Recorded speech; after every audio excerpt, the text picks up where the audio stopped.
Men are men, women are women. It is just common sense. That's what our British Prime Minister Rishi Sunak said October 2023. But it is not that simple, and it has never been that simple.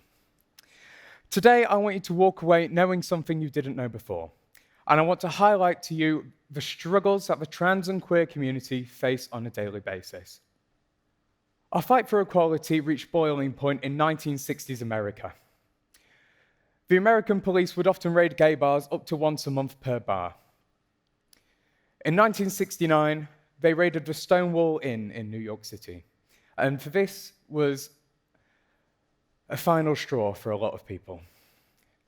Marsha P. Johnson is renowned for throwing the first brick at Stonewall. She's a transgender icon of queer history and has become the face of the Stonewall riots. We were rioting for the right to live openly without being arrested, beaten, or killed. This was 54 years ago. During that time, we have invented punk and disco, the AIDS pandemic and all the backlash that followed the community afterwards. Thatcher closed the mines, and the queer community stood in solidarity with the miners. We had cell phones with cameras in them, Toxic by Britney Spears. We've had 3D printers, virtual reality, and we stream everything. The world is developing into a more beautiful and complex place. Or so you'd think.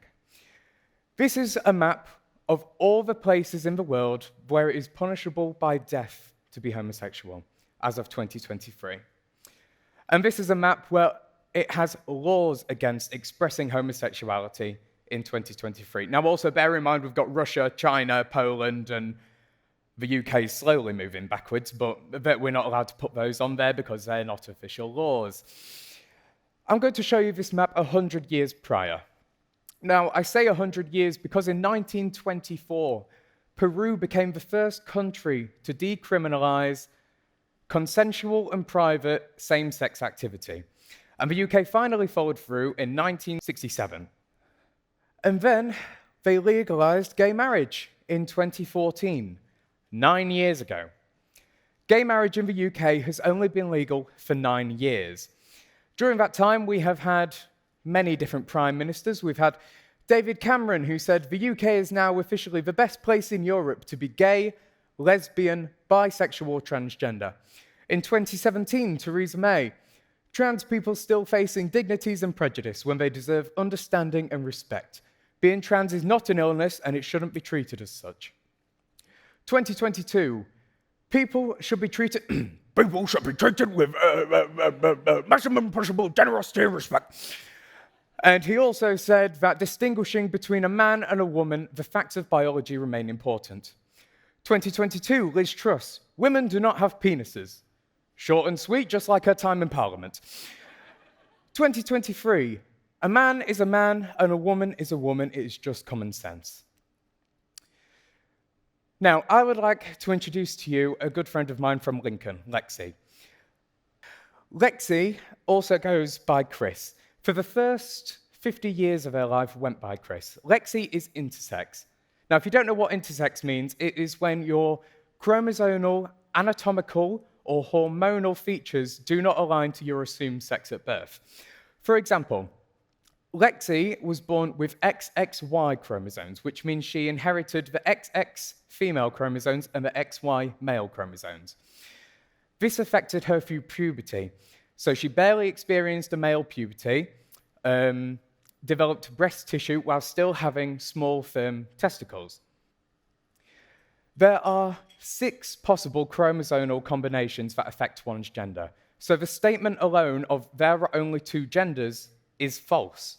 We have such a lacking of education and understanding on gender and biology. When intersex babies are born, often most of them don't even get born. When parents find out that their child is going to be intersex, most times they are aborted, which for no reason, because they have the potential to live a full and healthy, normal life. When they are born, oftentimes they are fit into the category of either male or female via genital surgery. Before they are even given a voice, they are fit into a category. Meanwhile, transgender adults cannot make this decision for themselves currently.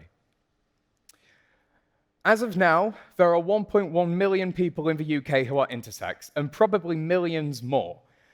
For example, Lexi didn't get diagnosed until she was 50. There is probably someone in this room who is intersex and doesn't know it. The world is a beautiful and diverse place. There are 8 billion of us on this world. Do you honestly think that the amount of genes and chromosome combinations that we can fit ourselves into 2 categories? Lexi alone disproves this. I was brought up in sunny South Yorkshire, and as you can imagine, quickly developed thick skin to deal with the realities of growing up queer. For the first 15 years of my life, I didn't know gay people existed. I found out I was gay when I was 15. I grew up in a very loving household with a mum and a dad who are here today supporting me. I had a boisterous older brother who taught me to stick up for myself, mainly against him, and yet had no idea why I felt so lonely. Primary school, I remember watching the boys play Bulldog, and I couldn't join in because I was too feminine, and I couldn't join in with the girls gossiping and making daisy chains because I was too masculine. This same feeling...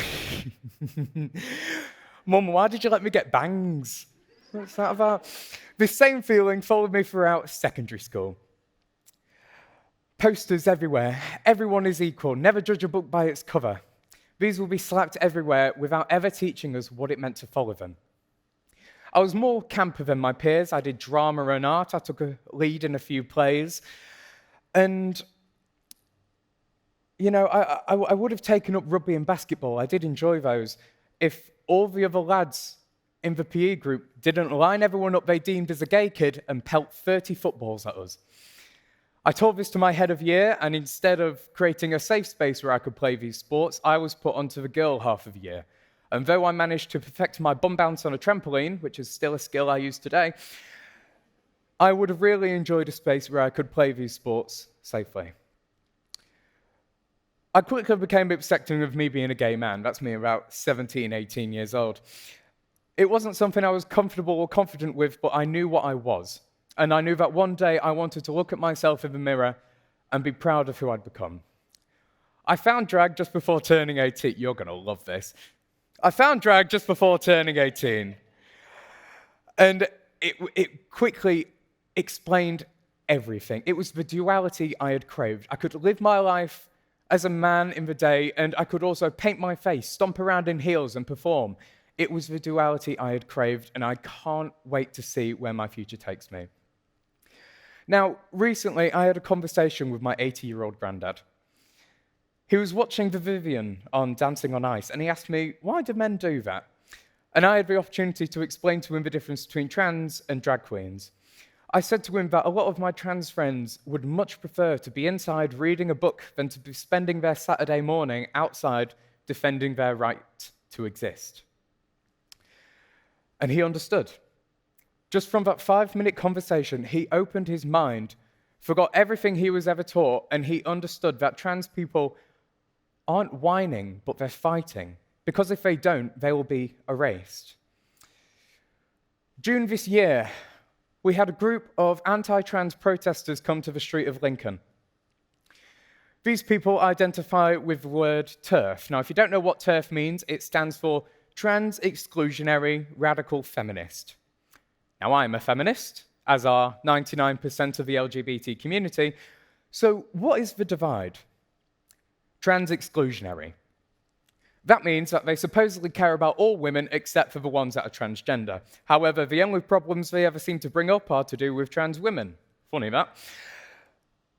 We told them that we weren't going anywhere. Within 24 hours, I rallied 300 allies to the streets of Lincoln to dance, to celebrate, and to show that we are present. Thanks. Yeah, why not? Yeah!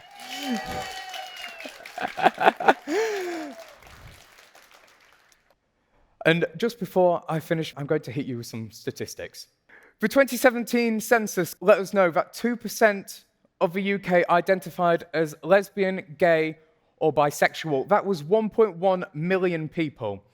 Let's have a look at just 4 years later. This was 2021. Now, it doesn't look like a big difference, but that percent has gone up to 3.2, and it's gone up to 1.5 million people.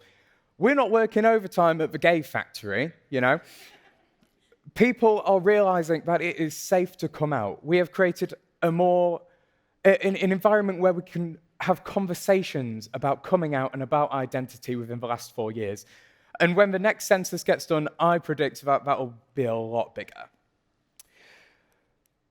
A study was done by the government, supported by a trans youth charity, Mermaids, and it deemed that 1 in 10 trans youth receive death threats while in a school environment. 92% have active suicidal thoughts.